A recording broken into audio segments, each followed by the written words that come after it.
because there's something really powerful that we do at Hillbrook at the Scott Center.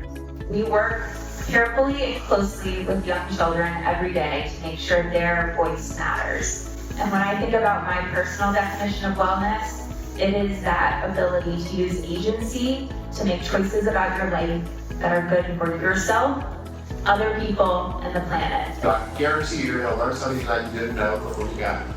Hopefully you're going to be challenged a little bit by some of the ideas. Everything I've read about well-being and happiness and fulfillment also comes down to a word Mark used, which is purpose.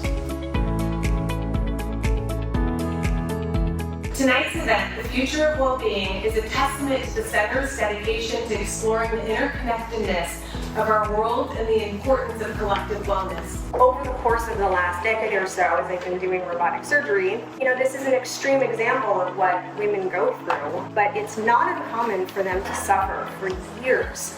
Women's health research has been very chronically underfunded. My fourth grader, Blake, who was able to sit at the console, and she was able to do things on the robot that took me years to master. These kids at Hillbrook, they're curious, right? They're taking risks. They all are learning design principles. I fundamentally believe with the way that they're asking questions, they're gonna change the world. Wellness is the intentional and conscientious pursuit of health, inner peace, personal freedom, independent of external expectations or the certainty of achieving these goals. Everyone needs agency. Everyone needs the freedom to live their best lives.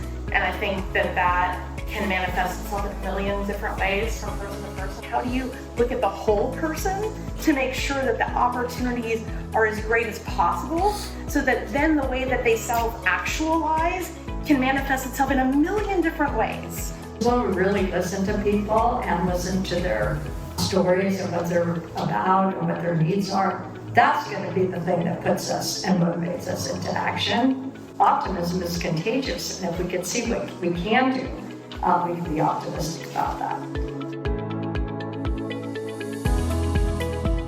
I think one thing that's sort of missing from our definition of well-being is that interaction between health, physical health, and mental health.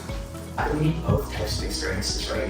We need to be stimulated, yes, by this box that gives us all the answers, and we need to be in nature. The questions of what matters to you, what are you going to do about it, with young people especially, really it starts with those discussions about who you are and telling your story and understanding what matters to you. Who do you want to be in the world? A big part of what I do is centered on mentoring, like how do we bring students on these challenging expeditions?